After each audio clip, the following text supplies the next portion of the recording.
আসসালামু আলাইকুম রহমতুল্লাহি অবরকাতুহু। সম্মানিত দর্শক, জনাব তারেক রহমান সাহেবকে নিয়ে বিতর্ক তুঙ্গে। একটা সময় খুব আলোচনা ছিল, মধ্যে কিছু সমালোচনা ছিল। যখন আপনি রাজনীতির কেন্দ্রে থাকবেন, আপনাকে নিয়ে আলোচনা এবং সমালোচনা সহজাত। কিন্তু যখন বিতর্ক তৈরি হয়ে যাবে, তখন এক জন্মে সেই বিতর্ক কখনো কোনো রাজনৈতিক নেতা মুছে দিতে পারে না। আপনি যদি বঙ্গবন্ধুর কথা চিন্তা করেন, তার জীবনের কতগুলো বিতর্ক, যেমন ধরুন আগরতলা ষড়যন্ত্র মামলা। শত চেষ্টা করে এটার পক্ষে বিপক্ষে যে বিতর্ক, সেই বিতর্ক থেকে আওয়ামী লীগকে বের করা যাচ্ছে না। যেমন জামাতের ৭১-এর ভূমিকা, বিতর্ক।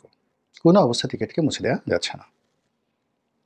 তো বঙ্গবন্ধুর একটা ভাষণ, সে সে লাল ঘোড়া দাবড়ায় দেব, এই বিতর্ক দূর করা যাচ্ছে না।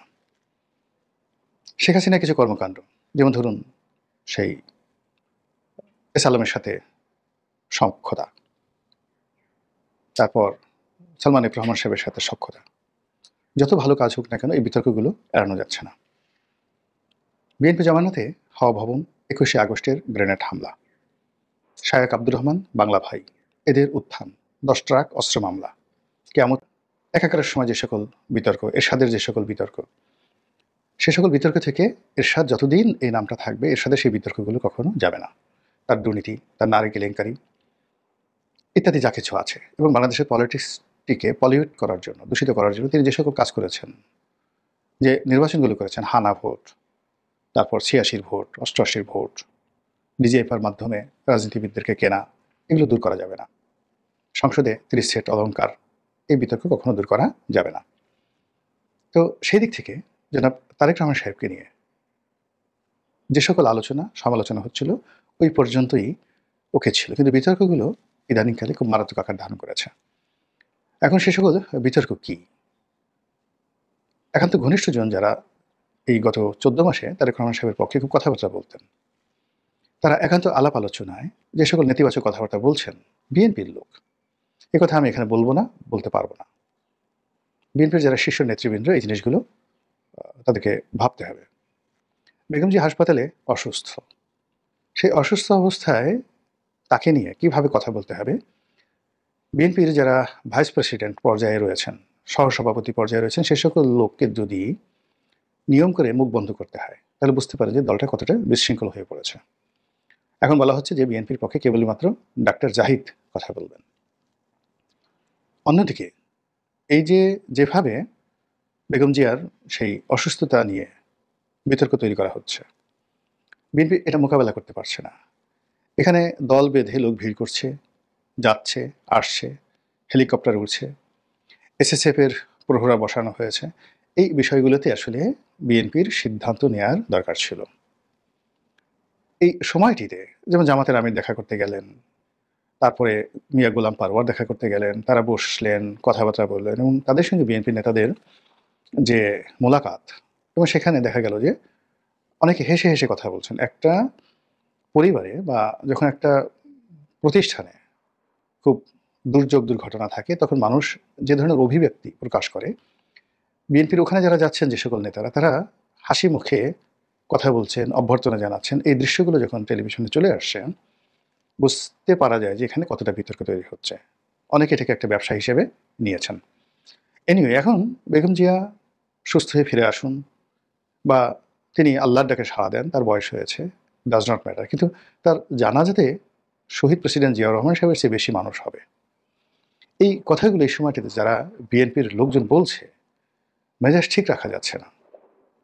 মানে এই কথাগুলো খুবই আপত্তিকর, অরাজনৈতিক, অবিবেচনাপ্রসূত। যার যায় কেবলমাত্র সে বুঝে। বেগম জিয়া এই মুহূর্তে যদি পৃথিবী থেকে বিদায় নেন, সবচেয়ে বেশি ক্ষতিগ্রস্ত হবেন জনাব তারেক রহমান সাহেব। এখন সেই তারেক রহমান সাহেব দেশে আসবেন কি আসবেন না, এই কথাগুলো বলা মানে একজন শোকার্ত, অসুস্থ এবং অসহায় মানুষকে রীতিমতো অপমান করা শামিল। সেই কাজটি তার যারা শত্রু, তারা অবলীলা করে যাচ্ছেন। এই কারণ হলো আমাদের দেশের শত্রুর প্রতি বন্ধু ভাবাপন্ন হওয়ার কোনো নজির নেই। কিন্তু বিএনপির লোক কি করছে? বিএনপির লোক এই কথাগুলো স্মার্টলি কেন মিডিয়াকে ফেস করতে পারছেন না? জনাব তারেক রহমান সাহেবের দুজন উপদেষ্টা আসছেন বাংলাদেশে। মানে তারা কতটা সুকর্ম করেছেন আমি বলতে পারবো না, কিন্তু অপকর্ম যা করার সবগুলো করা হয়েছে।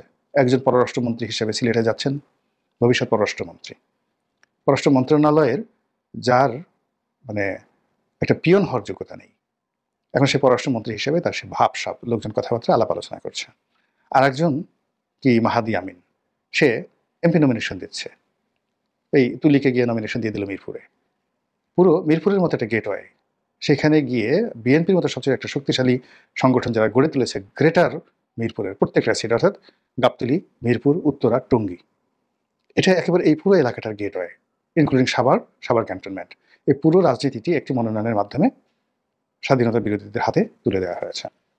এই কাজটা কেন করা হয়েছে? তুলিকে যদি এত মনোনয়ন দেওয়ার ইচ্ছা ছিল, বেগম জিয়া 4টি আসনে 3টি আসনে দাঁড়িয়েছেন, তার একটা আসন ছেড়ে দিলিত হয়ে যেত, বগুড়াতে একটা আসন ছেড়ে দিলিত হয়ে যেত, কিন্তু ঢাকার মতো এরকম একটা সেন্সিটিভ জায়গাতে কেন এখানে দিতে হবে? ঢাকার লোক তো এত বোকা না। এই কাজগুলো যারা বিএনপি যারা লোকজন আছে তারা করে যাচ্ছেন, একটার পর একটা করে যাচ্ছেন। কিছু সত্যিকার অর্থে তারেক রহমান সাহেবের স্থির থাকতে সাহায্য করা, তার মনোবলকে সুদৃঢ় রাখা এবং তাকে বিভিন্ন বিষয়ে প্রশ্ন করা থেকে বিরত থাকা এবং তাকে বিরত রাখা তিনি যেন সব ব্যাপারে কথা না বলেন। মানুষ যখন খুব আনন্দে থাকে, মানুষ যখন খুব শোকের মধ্যে থাকে, অস্থিরতার মধ্যে থাকে, তখন সেখানে অনেক বিভ্রাট হয়। এমনকি বন্ধুবান্ধব হিসেবে এমন অনেক সময় আছে যে আমি আমার ঘনিষ্ঠ বন্ধু, তার সঙ্গে টেলিফোনে কথা না বলা, তারপরে তার বিষয়ে আলোচনা না করা এবং তার থেকে নিরাপদ দূরে থাকা অনেক সময় ইবাদতের মতো হয়। এই কাজটি নিজের মাত্রা যারা করতে পারে না, তারা রাজনীতিতে কখনো শাইন করতে পারে না। ফলে কি হলো, এই যে তারেক রহমানের সাহেব যারা ঘনিষ্ঠজন, আমরা অনেক সময় দেখা গেলো যে আমাদের আঞ্চলিক ভাষাটা কথা আছে, চুমো দিতে দিতে মেরে ফেলা, অতি আদর করতে করতে এমন চুম্বন দিচ্ছে একদম চুম্বনে শিশু মারা গেছে। তো তারেক রহমান সাহেবকে আফল করতে গিয়ে, তাকে বড় করতে গিয়ে, তাকে অনিবার্য করতে গিয়ে, তাকে মহান করতে গিয়ে যে অবস্থায় তাকে আজকে আনা হয়েছে, ঠিক একই কাজ আরও নিকৃষ্টভাবে আওয়ামী লীগের লোকজন করেছে বঙ্গবন্ধুর ক্ষেত্রে। তাকে মহামানব বানানোর চেষ্টা করা হয়েছে, কিন্তু বঙ্গবন্ধু কখনো নিজেকে মহামানব বলেননি। তিনি অনায়াসে বলেছেন আমার লেখাপড়া ভালো না, আমি ভালো ছাত্র নই, অসংখ্য প্রমাণ আছে। তিনি বলেছেন আমি বুঝি না, তিনি বলেছেন আমি গেরস্থর ছেলে, তিনি তার আত্মজীবনীতে বলেছেন আমার অভাব ছিল, আমি শ্বশুরবাড়ির টাকা দিয়ে চলেছি, আমার স্ত্রী আমাকে টাকা দিয়েছে, সেই টাকা দিয়ে আমি ঢাকাতে থেকেছি, কলকাতার থেকেছি। এই ঢাকা শহরে তাকে কেউ বাসা ভাড়া দেয়নি, এই ঢাকা শহরে বাসা ভাড়া তিনি দিতে পারেন, অন্য মানুষ তার বাসা ভাড়া দিয়েছে। এমনকি 32 নম্বরে যে বাড়িটি, 32 নম্বরের বাড়িটি কিনে দেওয়া হয়েছে ইনফ্লুয়েন্স করে ইত্তেফাকে, এবং সেই মাজেদা বেগমের টাকা দিয়ে 5,000 বা 6,000 টাকা দিয়ে রাজুকের এই 1 বিঘা জায়গার প্লটের মূল্য পরিশোধ করা হয়েছিল। বঙ্গবন্ধু বলেছেন অকপটে যে আমার এই প্লট দরকার নেই, আমার টাকা নেই। বেগম মুজিবকে দিয়ে এই মাজেদা বেগম এই কাজটি করিয়েছেন। এখানে লাট বাহাদুরি দেখার কোনো তো যাকে বলে সুযোগ নেই। বঙ্গবন্ধু এটা অকপটে স্বীকার করেছেন, কিন্তু তার যারা নেতাকর্মী তারা তাকে একবার অলিয়াল্লাহ বানায়, একবার তারা সৌদি আরব থেকে, একবার তারা পারস্য থেকে তারা আসছে ইসলাম প্রচার করার জন্য, কেউ তাকে আলা হজরত বানায়, কেউ শেখ হাসিনাকে অলিয়াল্লাহ বানায়। ফলে কি হলো দেখুন, এই বিপদের দিনে একজনকে খুঁজে পাওয়া যাচ্ছে না। এমনকি ঝগড়া করার জন্য শেখ হাসিনাকে নিজে আগ বাড়িয়ে কথা বলতে হচ্ছে। তার পক্ষে এই কথাগুলো, মানে শেখ হাসিনা যে কাজগুলো করবেন বা করতে চান, তিনি ইউনূসকে গালি দিতে চান অকথ্য অশ্রাব্য ভাষায়, এবং তিনি সেই গালিগুলো দিয়ে যাচ্ছেন। কিন্তু তার পক্ষে ইউনূসকে এত সুন্দর করে গালি দেওয়ার মতো একটা সিঙ্গেল লোক দেশে বাইরে নাই। তার পক্ষে তার যে বিষয়গুলো, যে কথাগুলো তিনি নিজের মুখে নিজের ঢোল নিজে পেটাচ্ছেন, এই কথাগুলো তিনি চাচ্ছেন যে বলুক। তো এখন কই সুবর্ণা মোস্তফা বলতে পারে না, এই কথাগুলো তারিন বলতে পারে না, এমনকি শাওনও তো বলতে পারে। এই কথাগুলো অনেক সুন্দর করে শেখ হাসিনা যে কথাগুলো বলছে, এই কথাগুলো অনেক সুন্দর করে বলতে পারে। তো কেন তারা সেই কথাগুলো বলছে না? শেখ হাসিনা চাচ্ছেন, অথচ সেই কথাগুলো বলা হচ্ছে না সেখানে। তো এরকম তারেক রহমান সাহেবের সাধারণ যেটা যে ক্যারেক্টারিস্টিক্স, তিনি কতটা ইংরেজি জানেন, তিনি কতটা বাংলা জানেন, তিনি কতটা লেখাপড়া জানেন, মানে তার পিছনে অনেকগুলো ইংরেজি বই দেওয়া আছে বা একটা লাইব্রেরি আছে, ইট ডাজ নট মিন যে এই বিষয়গুলো তিনি ওন করেন। তিনি রাজনীতি করতে আসছেন, তিনি একজন সাধারণ মানুষ, তিনি তথ্যপাত্র দিয়ে আমরা তাকে সাহায্য করব।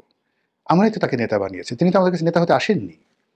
তারপরে যদি আমাদের কাছে আসেননি বা আমাদের কাছে ধর্ণা ধরে নিয়ে আমাকে নেতা বানাও, মনোনয়ন দাও, আমাকে সভাপতি বানাও, ভারপ্রাপ্ত চেয়ারপারসন বানাও, তিনি কি কখনো বলেছেন কাউকে, বিএনপির কাউকে? বেগম জিয়াকে রাজনীতিতে তার নিজের শেষ, তিনি গৃহবধূ, আসতে চাননি, তো তাকে আমার মহামানব বানানোর দরকার কি? আমরা ধান্দাবাজ মানুষ, আমরা বেগম জিয়াকে এনেছি, আমরা শেখ হাসিনাকে এনেছি, আমরা এখন জয় পুতুলকে আনতে চাচ্ছি, আমরা তারেক রহমান সাহেবকে এনেছি, তাকে সেই লন্ডনে বসিয়ে রেখে তার নাম ব্যবহার করে আমরা যাদের মতো বাংলাদেশে বসে দিদারসে পোলাও কোরমা খাচ্ছি। এটা তো আমরাই ধান্দাবাজি করছি, করে এই মানুষটিকে আমরা মহামানব বানাতে গিয়ে তাকে যে বিতর্কের মধ্যে আমরা ফেলে দিয়েছি, এখন সেই বিতর্কর জবাব তো তিনি দিতে পারছেন না।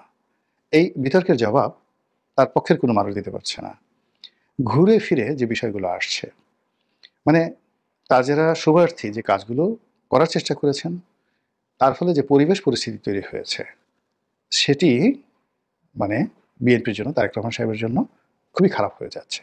যেমন ধরুন, আপনার কোনো একটি মানুষ বলেন যে ওর পেটের মধ্যে অনেক বুদ্ধি, পেটের মধ্যে বুদ্ধি, ওর পেট ভালো, ওর মাথা ভালো।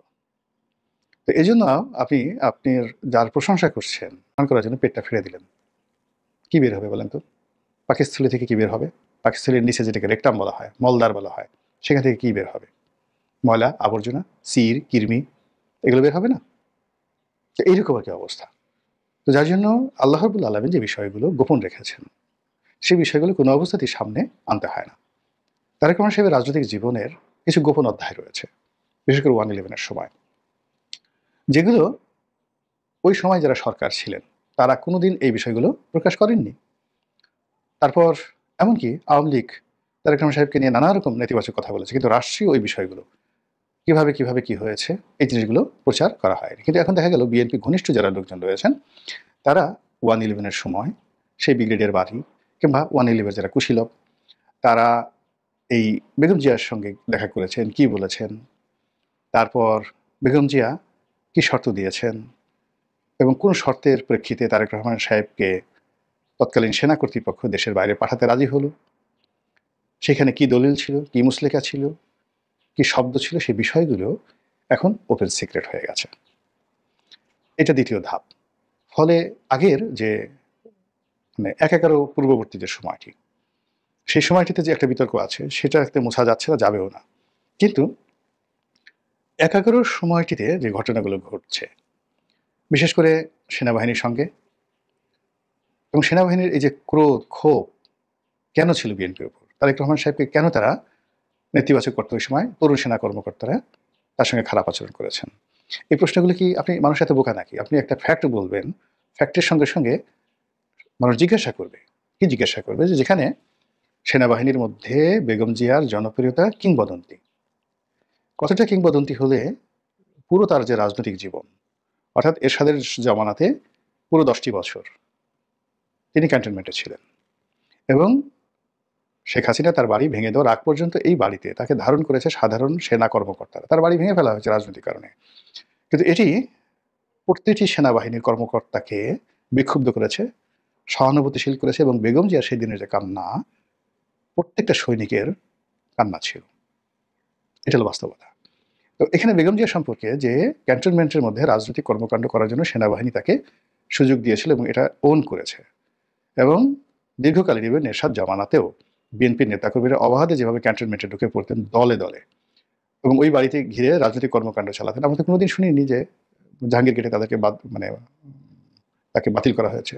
শেখ হাসিনার খুব রাগ ছিল, কেন